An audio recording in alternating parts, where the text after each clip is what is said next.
হেন জানি ওলটা সকল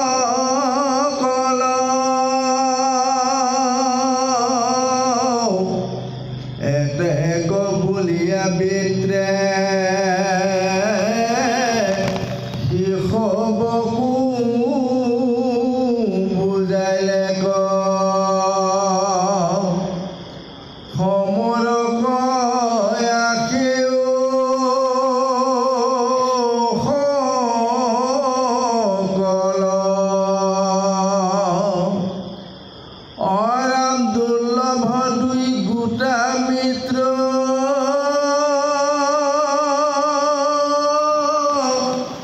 সংসাৰত ৰণহেতু মহামুনি গণে আক গায়ে কৃষ্ণত ভকতি ধৰি মৰে হৰি নাম স্মৰি সৈতে সিটো মুকুটে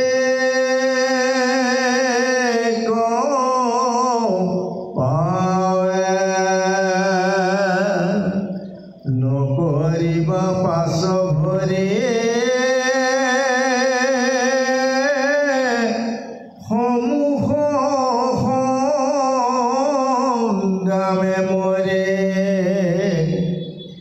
সিও সৈতে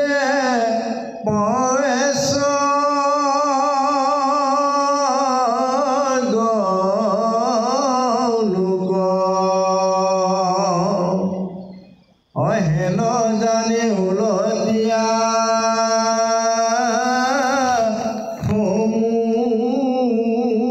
সমৰ দিয়া মৰণক লাগিয়ে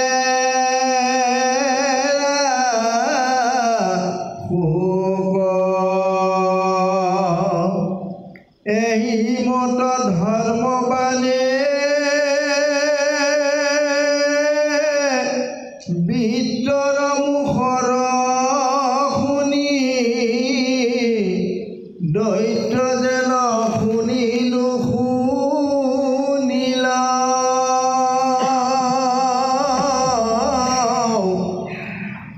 দেৱতাক মহৎ ৰাখে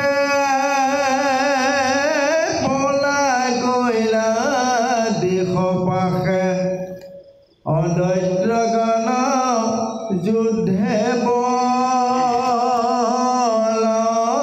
বলহীন এতিয়া বৃত্তাংশে পুনৰ কৈছে যে আমি যদি কৰ্মযুদ্ধত যদি নিজৰ জীৱনটো যদি আমি বলিদান দিব লাগে তাৰ ফলত আমাৰ কি লাভ হয় যে আমি পৰলোকত আমি দিব্যলোক পাই যাওঁ আমাৰ যশ আৰু কীৰ্তি সেই যুদ্ধৰ মাজেৰে ৰৈ যাব গতিকে সেইকাৰণে তোমালোকে আঁতৰি নাযাবা পলাই নাযাবা তোমালোকে উলটি আহা এতেকে বলিয়া বিদ্ৰে শিশবকো বুজাইলে ক সমৰক আখিও সকল ইমান তেওঁ বুজাই বুজাই দৈত্যসকলক যুদ্ধৰ পৰা পৃষ্ঠভংগ দিয়াৰ পৰা বিৰত থাকি যুদ্ধত সমৰত প্ৰয়োজনত জীৱন দান দি নিজকে ধন্য কৰিবৰ কাৰণে মহা উপদেশ দিছে আৰু লগতে কৈছে দুৰ্লভ দুই গোটা মৃত্যু সংসাৰ তৰণৰ হেতু মহা মুনি গণে আকৌ গাঁৱে কৃষ্ণত ভকতি ধৰি মৰে হৰি নাম স্মৰি হয়তো সিটো মুকুটিকো পাব এইখন সংসাৰত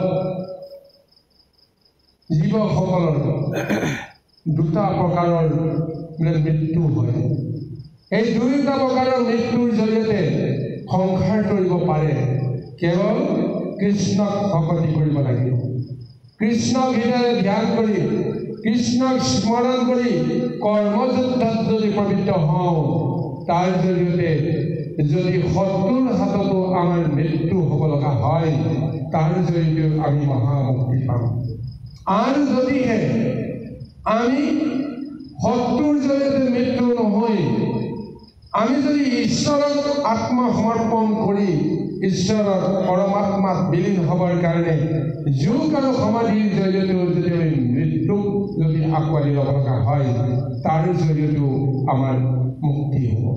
অৰ্থাৎ নিৰ্বাণৰ জৰিয়তে, সাধনাৰ জৰিয়তে আমাৰ জীৱনৰ মুক্তি হ'ব পাৰে।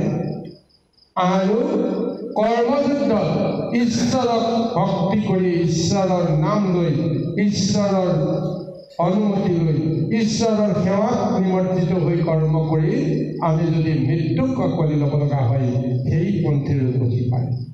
এই দুয়োটা মৃত্যুৰ জৰিয়তে জীৱকুলে মহামুক্তি পায়। মহামুনিসকলেও বোলে এইখিনি কথা মহা উপদেশৰ আকাৰত কৈ আছে। অৰ্থাৎ এই কথাখিনি আজি বিদ্যাসুৰৰ এজন ভয়ংকৰ অসুৰৰ মুখৰ পৰা আহিছে। তেওঁ বিশ্বাস কৰিছে যে কৃষ্ণক ভকতি কৰাৰ অবিহনে কাৰো কেতিয়াও তৰণৰ উপায় নাই। গতিকে দেৱতাসকলেও বিষ্ণুৰ কথাকে কৈছে আৰু দৈত্যপতি বিদ্যাসুৰেও বিষ্ণুকে সাৰথি কৰিছে। অৰ্থাৎ তেওঁ এই সমস্ত দৈত্যকুলক মন বুদ্ধিত যদি এক স্থিৰতা আনিবৰ কাৰণে প্ৰয়োজন আছে, সাহস আনিবৰ কাৰণে যে প্ৰয়োজন আছে, তেওঁলোকেও কৃষ্ণক ভকতি কৰিব লাগিব, কৃষ্ণক অৰ্পণ কৰিব লাগিব নিজৰ চিত বুদ্ধি।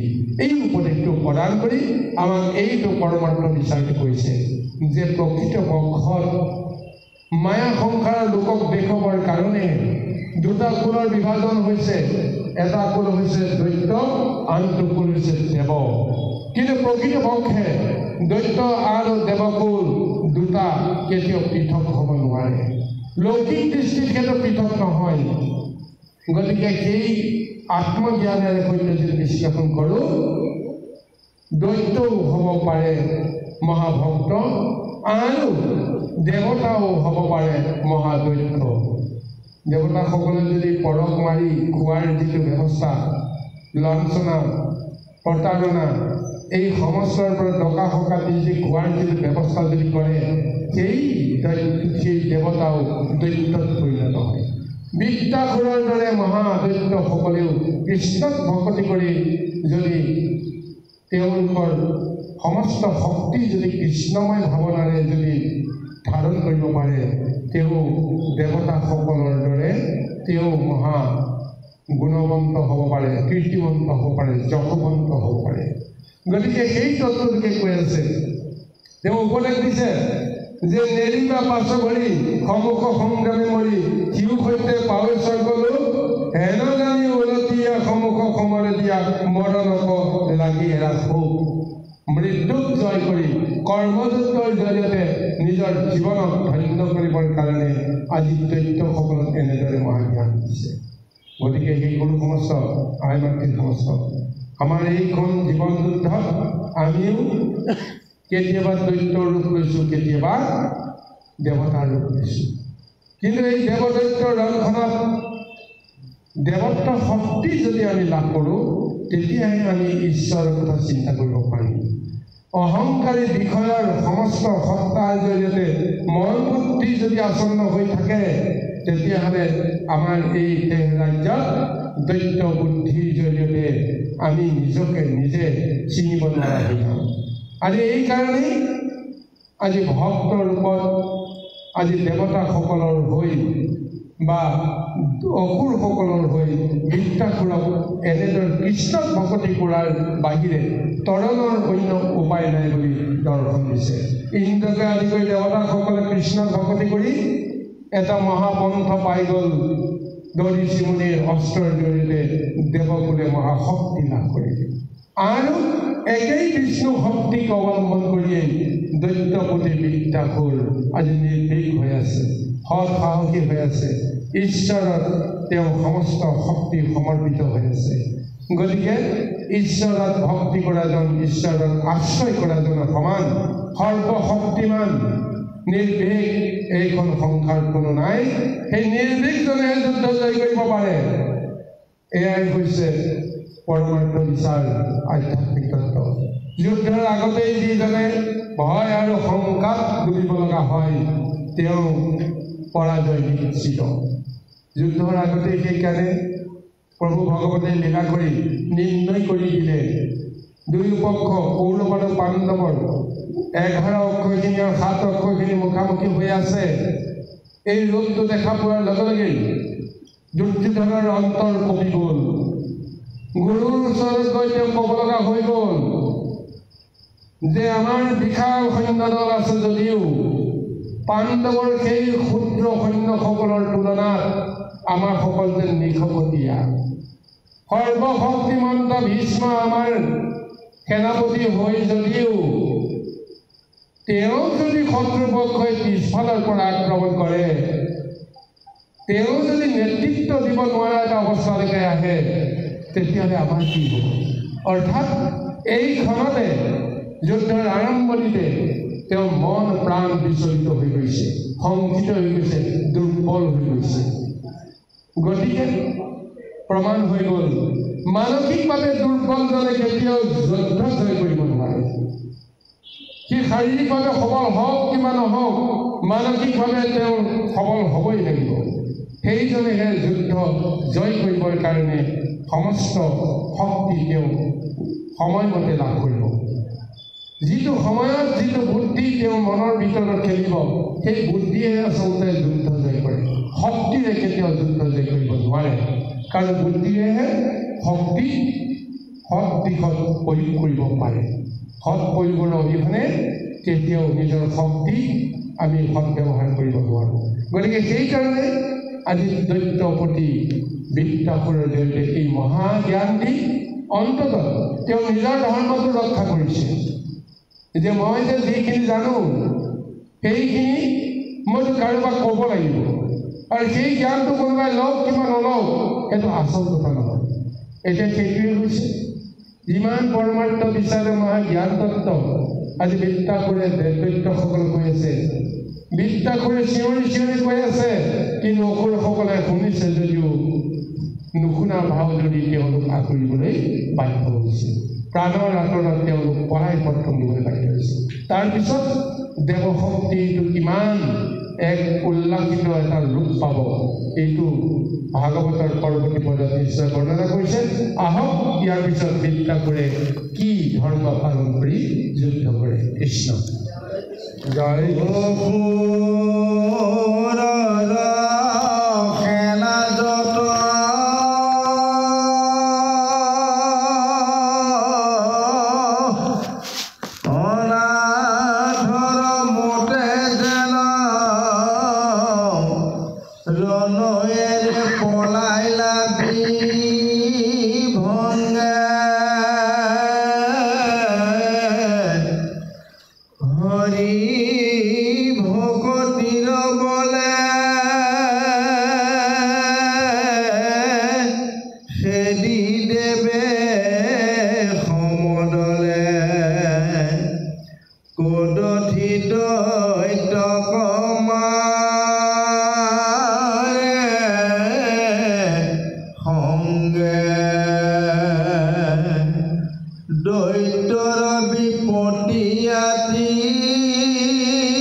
গালি পাৰি মাৰিবা কলইলা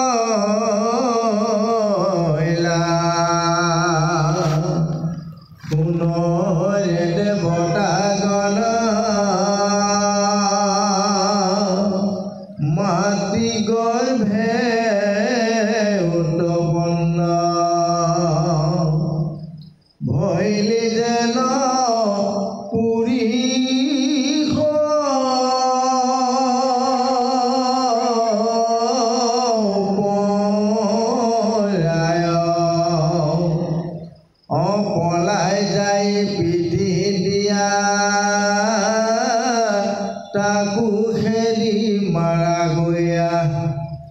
মাখিত দেখা সমূহ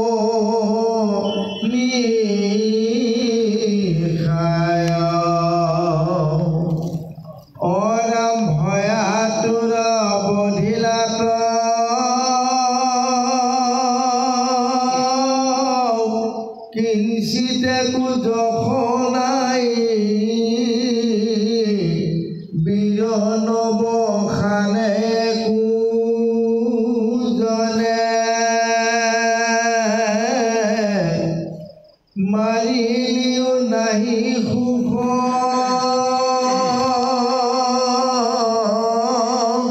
ভুঞ্জয়ো যাতনা দুখ কি কহেন নুগুণ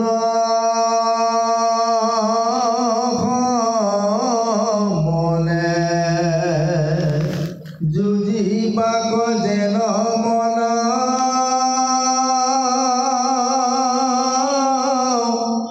আছে আবে দেৱগণ হৃদয়ত যেবে ভয় নাই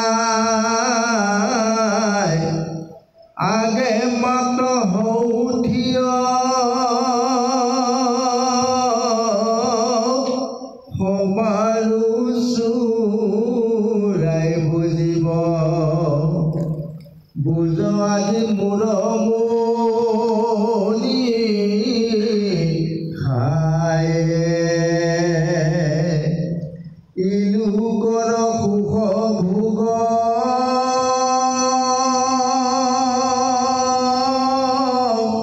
যেবে বাঞ্ছা নকৰ তেবে মোক সমৰে পহাৰ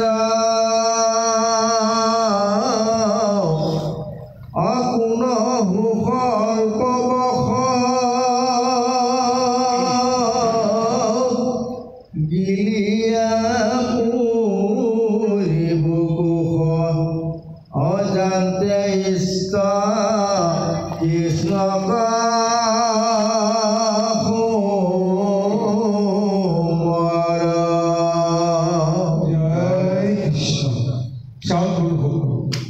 ইমান এক ভয়ংকৰ সংকটৰ মুহূৰ্ত এতিয়া দৈত্যসকলে যেনেকৈ নিজক ৰক্ষা কৰিবৰ কাৰণে উপায় নাপায় ৰণক্ষেত্ৰ এৰি পলাবলৈ আৰম্ভ কৰিছে আৰু এই ৰূপটো দেখা পোৱাৰ লগত এতিয়া দেৱতাসকল যিহেতু হৰি ভক্তিৰ মহাফল তেওঁলোকৰ লগত আছে সেইকাৰণে তেওঁলোকৰ দুগুণ শক্তি বাঢ়ি গ'ল আৰু সেই দৈত্যসকলক পিছে পিছে খেদি খেদি মাৰিবৰ কাৰণে প্ৰযত্ন কৰি গৈ আছে আৰু আৰ্তনাদ কৰি দৈত্যসকল পলাই পটং দিও ৰক্ষা কৰা নাই এই দৃশ্যটো যেতিয়া বিদ্যাকৰে প্ৰত্যক্ষ কৰিছে তেতিয়া তেওঁ দৈত্যসকলক সুৰক্ষা দিবৰ কাৰণে বা দেৱতাসকলক প্ৰতিৰোধ দিবৰ কাৰণে তেওঁ অকলে আগবাঢ়ি গৈ বাধা ৰূপে থিয় দিছে দেৱতাসকলৰ সন্মুখত তাৰপিছত সেই দেৱতাসকলক উদ্দেশ্য কৰিও তেওঁ তীব্ৰ বাক্যবাদ দিছে ধৰ্মৰ জ্ঞান দিছে যুদ্ধৰ শিক্ষা দিবৰ কাৰণে তেওঁলোকক এনেদৰে ক'বলৈ আৰম্ভ কৰিছে যে শুনৰে দেৱতাগণ মাতৃগৰ্ভে উত্তপন হৰিহেন পুৰুষ পলাই যায় পিঠি দিয়া তাকো খেদি মাৰা গয়া মাটিত দেখা সমনি খাই যে তোমালোক মাতৃৰ গৰ্ভত জন্মগ্ৰহণ কৰি যিটো ধৰ্ম তোমালোকে মাতৃৰ পৰা পালা সেই ধৰ্ম তোমালোকে ক'ত হেৰুৱালা মল মূত্ৰে সমস্তবিলাক বিসময় কৰি পেলালে যেন তোমালোকৰ মন বুদ্ধি গতিকে এতিয়া ধৰ্ম কি অধৰ্ম কি চিনিব নোৱাৰা হৈ গ'লা গতিকে এইকাৰণে কৈছে যিসকলে প্ৰাণৰ মমতাত পলাই জীৱন ৰক্ষা কৰিবলৈ যায় সেইসকলৰ পিছে পিছে খেদি তেওঁলোকক মাৰিবলৈ যোৱা কোনো মনুষ্যত্ব বা কোনো দেৱত্ব শক্তি তাত কোনো যশ নাই কীৰ্তি নাই এয়া যুদ্ধৰ নীতিৰ এক পৰম্পৰা আৰু এনেদৰে প্ৰাণৰ আঁতৰত যুদ্ধক্ষেত্ৰ পলাই পটং দিয়াসকলক মাৰিও কোনো ধৰণৰ তোমালোকৰ যশ নাই কীৰ্তি নাই আনন্দ নাই কাৰণ ক্ষুদ্ৰ এটা পতংগক মাৰিবৰ কাৰণে মহাক্ৰোধ কৰা বীৰত্বৰ কথা কেতিয়াও হ'ব নোৱাৰে কাৰণ যিজনে নিজৰ প্ৰাণৰ মমতাত যুদ্ধক্ষেত্ৰ এৰি পলাই গৈছে সেই পতংগ শক্তি আৰু তোমালোক মহা ভয়ংকৰ এক হস্তি সদৃশ বা মহা মানে শক্তিশালী। গতিকে এই শক্তি ক্ষুদ্ৰজনৰ ওপৰত প্ৰয়োগ কৰি নিজৰ যশ কীৰ্তি কলুষিত কৰা হয়। সেইকাৰণে কৈ আছে ভয়াতুৰ বদিলাতো কিঞ্চিতেকো যশ নাই, বীৰ নৱখানে একো জানে, মাৰিলেও নাহি সুখ, ভুঞ্জয়ো যতনা দুখ, কি হেন নুগুণৰ সমনে। তোমালোক যমৰ ৰূপ এটা লৈছা, এতিয়া যি কৰ্ম কৰিছা সেই কৰ্ম অনুযায়ী তোমালোকে কোনোদিন সুখ নোপোৱা, তোমালোকক কোনেও প্ৰশংসা নকৰে। সেইকাৰণে কৈছে যুঁজিবাক যেন মন আছে আবে দেৱগণ, হৃদয়তে যেবে ভয় নাই, আগে মাত্ৰ হও থিয়, সবাৰো চোৰাইব দিব, বুজ আজি মূৰমণি খায়। যদি যুঁজিবৰ কাৰণে তোমালোকৰ ইমান সাহস আছে, তেতিয়াহ'লে মোৰ সন্মুখত থিয় হ'বৰ কাৰণে তোমালোক যত্ন কৰা। আৰু কৈছে আগে মাত্ৰ হওঁ থিয়, সবাৰো চোৰাইব দিব, বুজ আজি মূৰমণি খায়। বুজিবা যে মোৰ সন্মুখত থিয় হোৱাৰ লগে লগেই তোমালোকক কোনে ৰক্ষা কৰিব পাৰে, মোৰ শক্তি কিমান আজি তোমালোকে বুজি পাবা। এই লোকৰ সুখ ভোগ যেবে বাঞ্ছা নকৰখ, তেবে মোক সমৰে প্ৰহাৰ। এইখন সংসাৰত এতিয়া সুখ ভোগ কৰা তোমালোকৰ কোনো অধিকাৰ নাই। এই মুহূৰ্ততে এতিয়া তোমালোকৰ মৃত্যু হ'ব। গতিকে তোমালোকক উপদেশ দিছোঁ, তোমালোকৰ ইষ্ট দেৱ কৃষ্ণৰ তোমালোকে পূৰণ কৰা, তেতিয়াহে তোমালোকে মুক্তি পাবা। কাৰণ মোৰ পৰা তোমালোকক কোনেও ৰক্ষা কৰিব নোৱাৰে। এতিয়া চাওক, আজি যি প্ৰভু ভগৱন্তক আজি দেৱতাসকলকো কৰাই দিছে যে এই মুহূৰ্তত তোমালোকে কৃষ্ণক পাহৰি গৈছা, সেইকাৰণে তোমালোকে অপজয় কৰিছা, অকীৰ্তি কৰিছা, যুদ্ধৰ নীতি ভংগ কৰিছা। কিন্তু তাৰ কাৰণে যে তোমালোকৰ পতন ঘটিব, মোৰ হাতত তোমালোক সমস্তবিলাক ধ্বংস হৈ যাব লাগিব। গতিকে এইখনত তোমালোকে যদি পৰলোকত মুক্তি পাব লাগে, ইষ্টজনক এই মুহূৰ্তত চিন্তা কৰি সৎগতি লাভ কৰা। চাওকচোন বাৰু কি মহা উপদেশ দিছে। আমাৰো জীৱনৰ প্ৰতিটো মুহূৰ্তত আমি এই উপলব্ধিটো কৰিব লাগিব। জীৱনত যিমানে সংকট নাহক, আমি ইষ্টজনক প্ৰভু ভগৱন্তক আমি কোনো কাৰণতে যে আমি পাহৰিব লগা নহওঁ। তেওঁক মনত ৰাখিয়ে, স্মৰণত ৰাখিয়ে সমস্ত কৰ্ম যদি কৰিবলৈ যাওঁ, তেতিয়াহ'লে জানিব লাগিব আমি কেতিয়াও নীতি বিৰুদ্ধ কৰ্ম কৰিব নোৱাৰোঁ। সি দেৱলোকেই হওক, মনুষ্য লোকেই হওক, যি লোকেই নহওক। কাৰণ সেইকাৰণে আজি বিদ্যাসুৰ এনেদৰে দেৱলোকত তেওঁ প্ৰশংসিত হ'ব লগা এটা অৱস্থালৈকে গৈ আছে। আহকচোন বাৰু ইয়াৰ পিছৰ পদলৈকে আগবাঢ়ি। জয় কৃষ্ণ।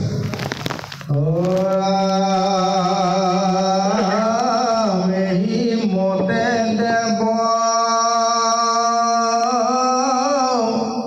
গণক ভজিয়া দিলে গছন্দয়া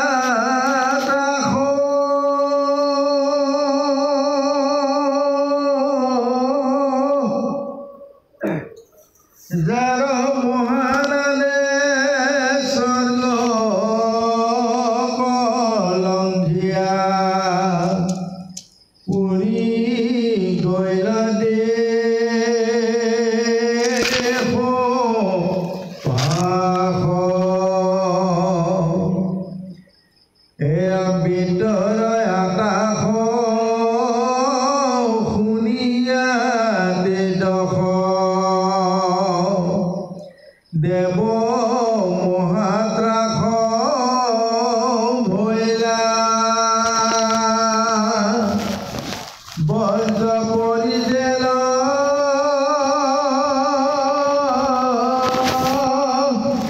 হৰিৰ চেতন পৰিষবে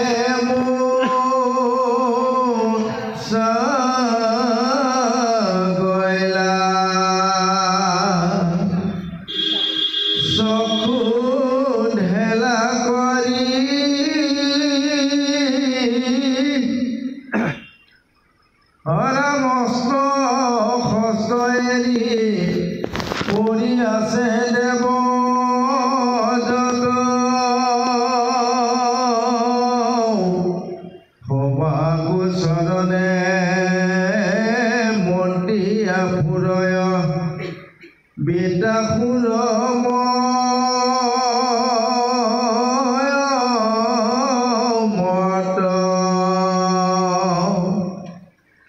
চৰণ আসমালে পৃথিবী কম্পয় হাতে ঘূৰ ফুল ধৰি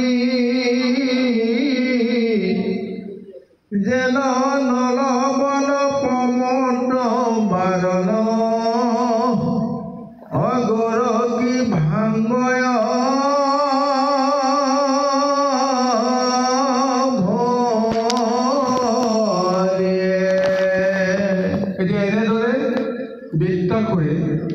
ভয়ংকৰ মূৰ্তিৰে তীব্ৰ গৰ্জনেৰ সৈতে দেৱতাসকল গাড়ী পৰাৰ পিছত এনেকুৱা এক ভয়ংকৰ তেওঁ গুজৰণি মাৰি দিলে।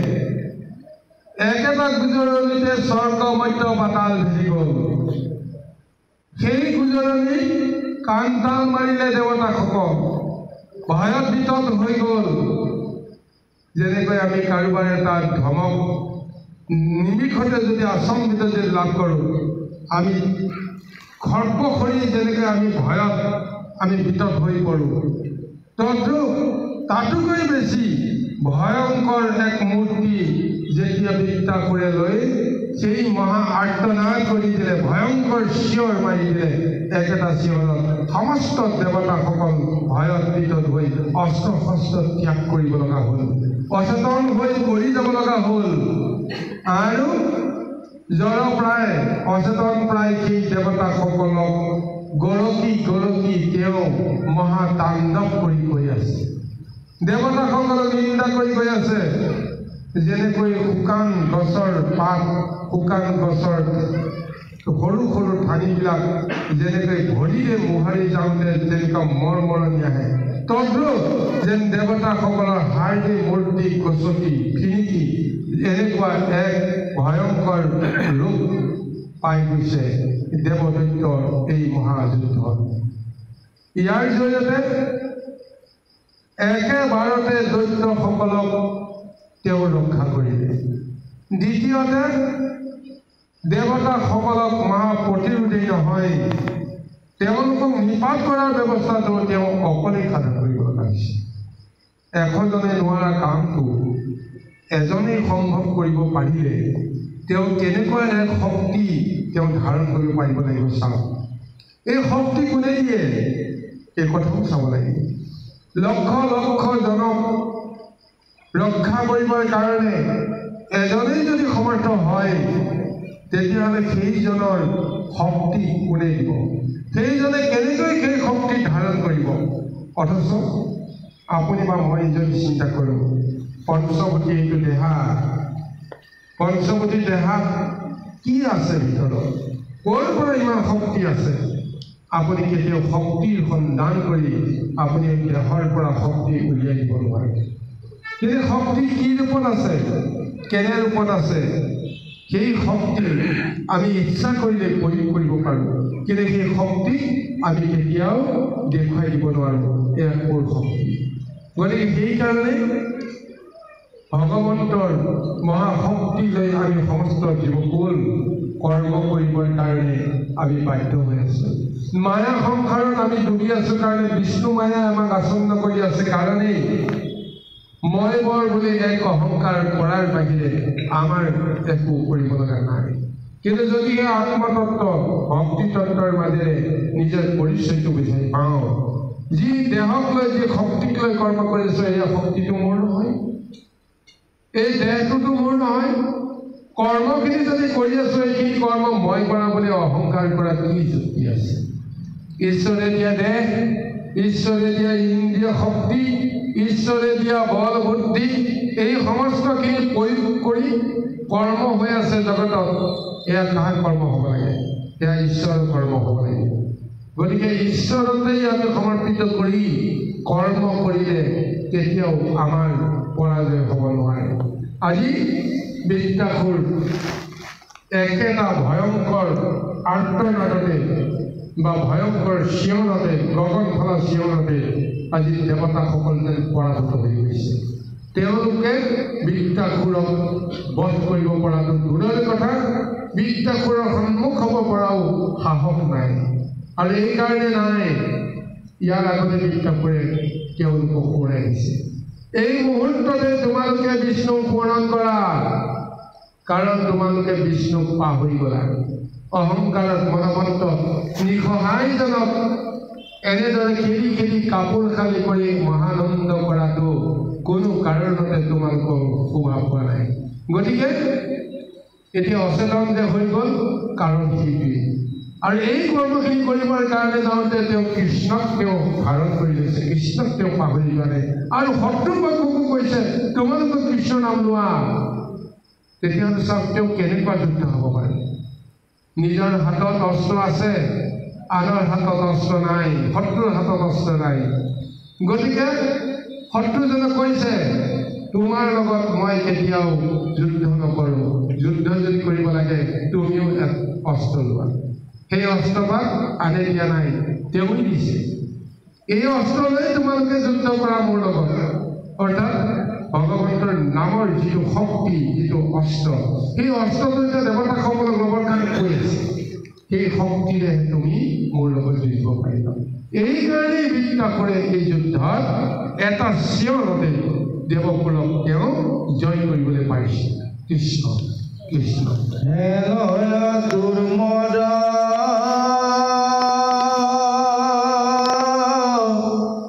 ঘোৰ দানৱ দেখিলন্ত পঞ্চ ধৰে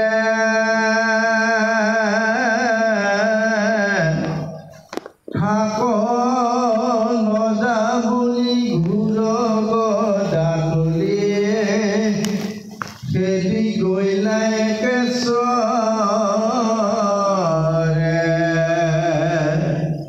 আপোনাক লাগি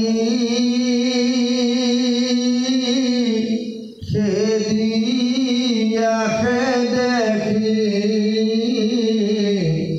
মাৰিলন্তয়াথে বেঠে গদায়াখে দেখি বিত্ৰে যাম পদিয়া ধৰিলন্ত বামহাতে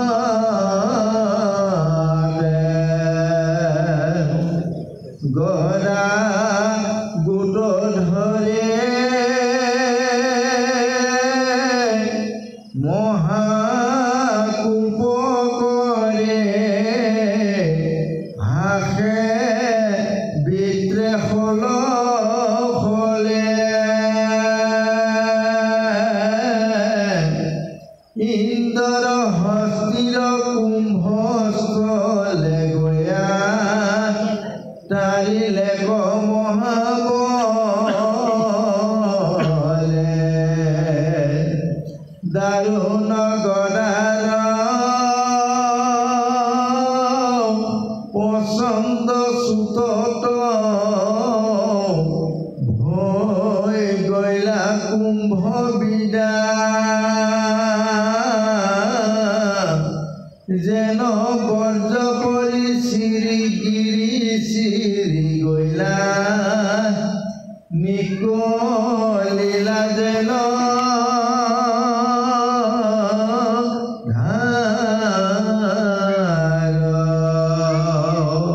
এই যুদ্ধত এতিয়া কি হৈছে চাওক।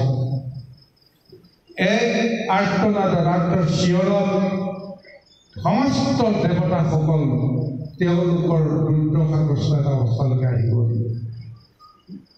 সকলোবিলাক অচেতন হৈ পৰি গ'ল, কিছুমান পলাই পত্তন দিবৰ কাৰণে বাধ্য হ'ল।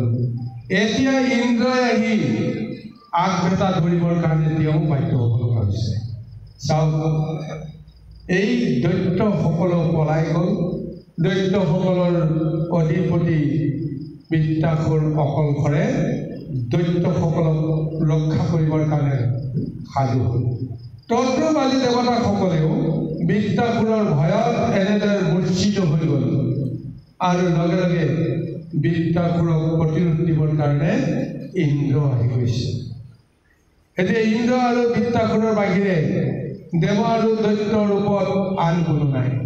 এই দুটাই মহাশক্তি। এতিয়া এই ইন্দ্ৰই যিহেতু তেওঁৰ হাতত ব্ৰজৰ মহাশক্তি আছে, ঋষিদত্ত এই মহাশক্তিক লৈ তেওঁ এই মুহূৰ্তত তেওঁ পৰম সাহসী হৈ আছে। আৰু এই ব্ৰজ যদি হাতত নাথাকাহেঁতেন ইন্দ্ৰও কেতিয়াও সাহস কৰিব পাৰিলেহেঁতেন।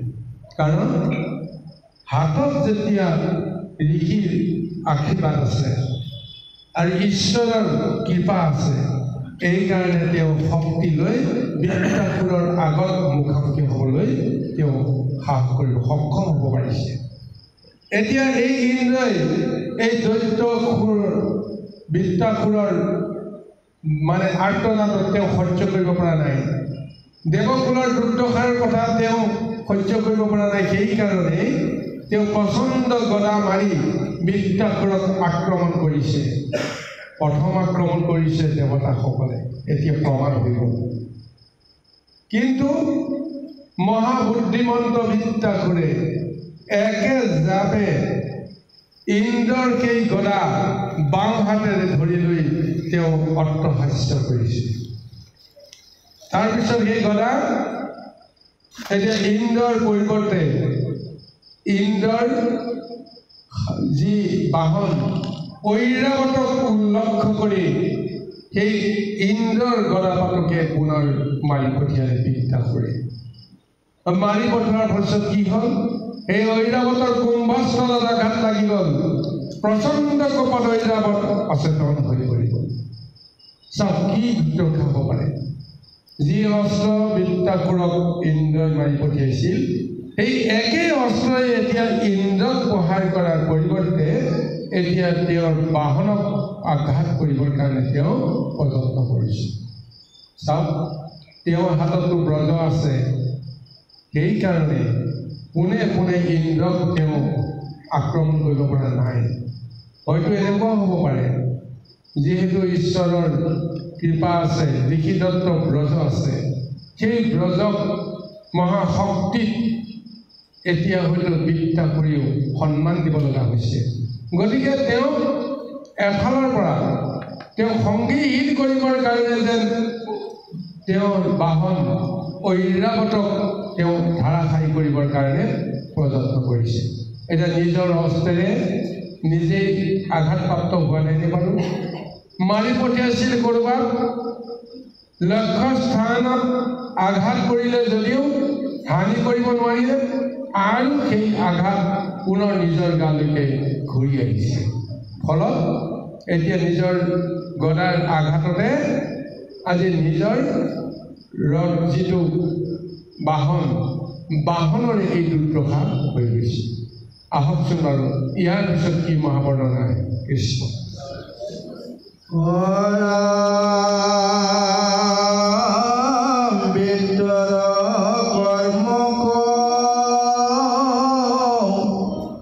জগতে পুজিলা ধন্য ধন্য সাধু বোলে যাহাৰ পহাৰে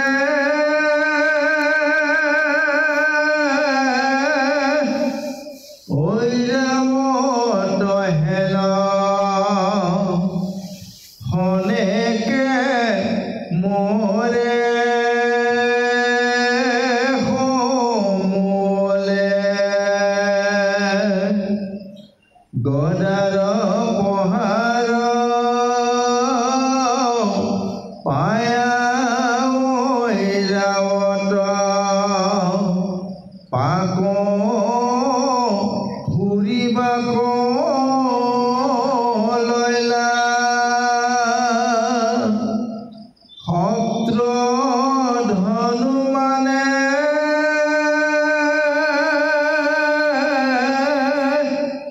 বাহব সহিতে দুখে পাছ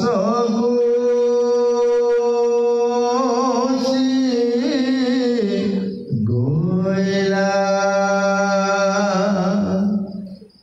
বিষান্ত্ৰ বাহ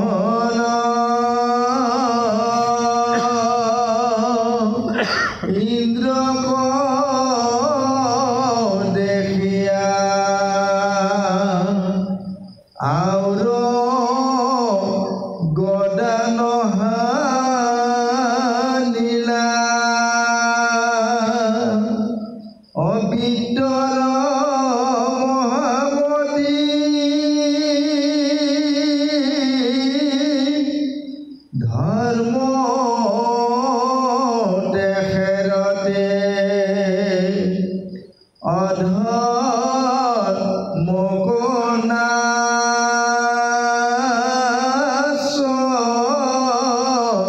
লীলা।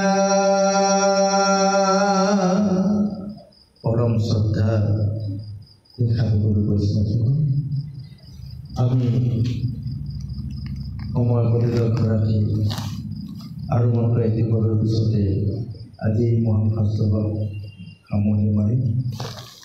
এই গুৰুসকল,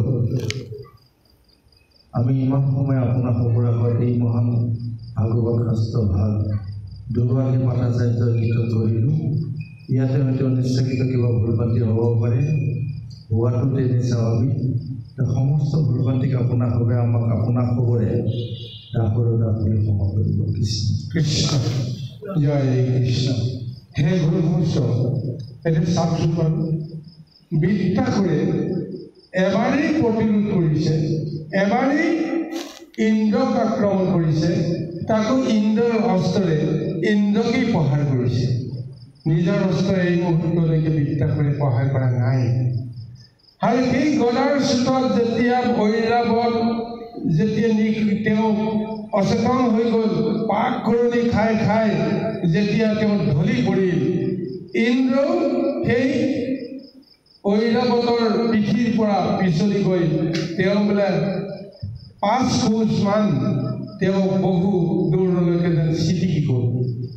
এই ভয়ংকৰ যিটো আক্ৰমণ বৃত্তাসুৰৰ জৰিয়তে দেৱসকলৰ লগত হৈ গৈছে, এই ৰূপটো দেখা পোৱাৰ লগে লগে তিনি জগতে বৃত্তাসুৰক এতিয়া প্ৰশংসা কৰিছে। কি মহাশক্তি ধৰিছে চাওক। এফালে বাহনহীন হৈ গ'ল ইন্দ্ৰ, থৰ কাছতি তেওঁ হেৰুৱাই গ'ল, আৰু অসহায় মানুহ যেতিয়া বৃত্তৰ ফাললৈ চাইছে আৰু লগতে তেওঁৰ বাহন ঐৰাৱতৰ ফালে চাইছে। তাৰপিছত সেই ঐৰাৱতক এতিয়া পুনৰ তেওঁ থিৰ কৰিবৰ কাৰণে বিচাৰিছে, থিয় কৰিবৰ কাৰণে বিচাৰিছে। তাৰ ফলত তেওঁ অমৃত হস্তেৰে সেই ঐৰাৱতক মালিচ কৰিবলৈ আৰম্ভ কৰিছে অসহায়ভাৱে। আৰু এইখনত বৃত্তাসুৰে কি কৰিলে যে নিসহায় এই বা অসহায় অৱস্থাটো দেখি বাহনহীন এই ইন্দ্ৰক তেওঁ পুনৰ আক্ৰমণ নকৰিলে, তেওঁ অধৰ্ম নকৰিলে। নিৰস্ত্ৰজনক আঘাত কৰাটো কেতিয়াও ধৰ্মৰ নীতি হ'ব নোৱাৰে। এতিয়া বৃত্তাসুৰে অধৰ্ম কৰিব নোৱাৰে, তেওঁ দৈত্যৰ পৰিচয় ল'ব পাৰে, তেওঁ কেতিয়াও ধৰ্মৰ বাহিৰে অধৰ্ম কৰিব নোৱাৰে, নীতিৰ বাহিৰে তেওঁ অনীতি কৰিব নোৱাৰে। এইকাৰণে বৃত্তাসুৰৰ এই মহাযুদ্ধত দেৱাসুৰেও প্ৰশংসা কৰিব লগা হৈছে, ঋষিসকলেও প্ৰশংসা কৰিব লগা হৈছে, আৰু এইখনত ইন্দ্ৰক প্ৰশংসা কৰাৰ দূৰৰে কথা, বৃত্তাসুৰৰ প্ৰশংসাৰ পঞ্চমুখ হৈছে সমস্ত জগত। সেইকাৰণে কৈছে বিশ্বস্ত বাহন ইন্দ্ৰক দেখিয়া আউৰ গদান হানিলা, বৃত্ত মহামতি ধৰ্ম দেখে ৰতি অধৰ্মক নচাৰিবা। অৰ্থাৎ এইখন সংসাৰত আমাৰ পৰিচয় যি নহওক, দেৱতাই হওক দৈত্যই হওক, নিজৰ ইচ্ছামতেতো আমি দেৱৰ লোকত জন্মগ্ৰহণ কৰিব নোৱাৰোঁ, নিজৰ ইচ্ছামতে আমি দৈত্য লোকতো আমি অহা নাই। এয়া প্ৰভু ভগৱতৰ ইচ্ছা। জীৱসকলক দুটা পক্ষত তেওঁ অৱতাৰণা কৰায়, ধৰ্ম আৰু অধৰ্ম পক্ষ দি তেওঁলোকক পৰিচয় কৰাই দিয়ে। কিন্তু কোনে ধৰ্ম পালন কৰে, কোনে অধৰ্ম পালন কৰে, কৰ্মৰ জৰিয়তে তাৰ পৰিচয় হ'ব। গতিকে ধৰ্ম অধৰ্ম পাৰমাৰ্থিক দৃষ্টিত আমি সেইটো গণ্য কৰিবলৈ যদি প্ৰযত্ন কৰোঁ, তেতিয়াহ'লে দৈত্য কুলকো আমি মান্যতা দিব নোৱাৰিম, আৰু দৈত্য দেৱকুলকো আমি মান্যতা দিব নোৱাৰিম। কেৱল কৰ্মৰ জৰিয়তে দেৱত্বৰ পৰিচয়, কৰ্মৰ জৰিয়তে দৈত্যৰ পৰিচয়। আজি এই ক্ষণত এতিয়া কেৱল ধৰ্মযুদ্ধ চলি আছে বৃত্তাসুৰৰ জৰিয়তে। অধৰ্মৰ জৰিয়তে দেৱতাসকলে সুযোগ বিচাৰি সেই দৈত্যসকলক ধ্বংস কৰিবৰ কাৰণে প্ৰযত্ন কৰি আছে। ভগৱন্তই সেইটোকে লীলা কৰি আছে আমাৰ মাজত, আমাক বুজিবৰ কাৰণে, বুজাবৰ কাৰণে এই মহালীলা কৰি দিছে। এতিয়া প্ৰশ্ন আহিব, যি দৈত্য কুলত মহাভক্তৰ জন্ম হ'ব পাৰে, প্ৰকৃততে ভগৱন্তৰ দৃষ্টিত সেই দৈত্যকুল হ'ব পাৰেনে বাৰু? যি দেৱকুলত গুৰু গোসাঁই নমনা অহংকাৰীসকল আছে, সেইসকল প্ৰকৃততে দেৱত্ব শক্তিৰ ধাৰক হ'ব পাৰেনে বাৰু? নোৱাৰে। কিন্তু পৰিচয় দিছে জন্মসূত্ৰে তোমালোক দেৱকুলত আছা, গতিকে দেৱকুলৰ মৰ্যাদা ৰক্ষা কৰিবৰ কাৰণে কৰ্ম কৰাটোহে প্ৰকৃত ধৰ্ম হ'ব পাৰে। আৰু দৈত্যকুলকো কৈ আছে যে তোমালোকে দৈত্যকুলত জন্মগ্ৰহণ কৰিছা, কিন্তু কৰ্মই তোমালোকে দৈত্য বুদ্ধিৰ পৰা মুক্তি পাবৰ কাৰণে সদায় যত্ন কৰিব লাগিব, তেতিয়াহে ধন্য হ'ব জীৱন। গতিকে সেইকাৰণে গুৰুসকল, আমাৰ নিজৰ দেহৰ ভিতৰত দেৱশক্তি দৈত্য শক্তি দুয়োটাই আছে যদিও দুয়োটাকেই আমি কাৰ ওচৰত সমৰ্পণ কৰিব লাগিব? ঈশ্বৰৰ ওচৰত সমৰ্পণ কৰিব লাগিব। ৰাজসিক, সাত্বিক, তামসিক আমি গুণৰ দৃষ্টিৰে কাকো বৈষম্য ভাৱনা ল'ব নোৱাৰিম। তমগুণত আমি মুক্তি নাপাওঁ বুলি ক'লেও নহ'ব, ৰজগুণতো আমি মুক্তি পাব নোৱাৰোঁ, সতগুণতো আমি মুক্তি পাব নোৱাৰোঁ। কেৱল পাপ পুণ্য বিচাৰত স্বৰ্গ মধ্য পাতাল অৰ্থাৎ সংসাৰৰ লগতে সম্বন্ধ ৰাখি আমি আনৰ আগত দেৱতা ৰূপে পৰিচয় দিব পাৰোঁ, স্বৰ্গত বাস কৰি মহাপুণ্য অৰ্জন কৰি। আৰু কৰ্মৰ দোষত আমি দৈত্যৰূপে অসুৰৰূপে পৰিচয় দি মহা নৰকত আমি শাস্তি ভুগিব লাগিব। ইয়াৰ বাহিৰে জীৱকুলে যদি মুক্তিৰ ব্যৱস্থা কৰিব লাগে, তেতিয়াহ'লে দেহৰ ভিতৰত থকা সমস্ত শক্তি ঈশ্বৰৰ শক্তি বুলি আমি গণ্য কৰিব লাগিব। এইকাৰণে তামসিক শক্তিৰ মহাধাৰক সদাশিৱ শংকৰক ভগৱন্তে ভকত ৰূপে গণ্য কৰি মান্যতা দি যিটো পাৰমাৰ্থিক জ্ঞান আমাক দিবলৈ কৈছে, এই জ্ঞানটো আমি ল'ব পাৰিব লাগিব। আমাৰ মনৰ ভিতৰত থকা অহংকাৰ নামৰ শক্তিটো আমি ঈশ্বৰত অৰ্পণ কৰিবৰ কাৰণে যত্ন কৰিব লাগিব। সেই শক্তিটোৰে যি কৰ্ম কৰিব, সেয়া ঈশ্বৰৰ কৰ্মত পৰিণত হ'বৰ কাৰণে প্ৰযত্ন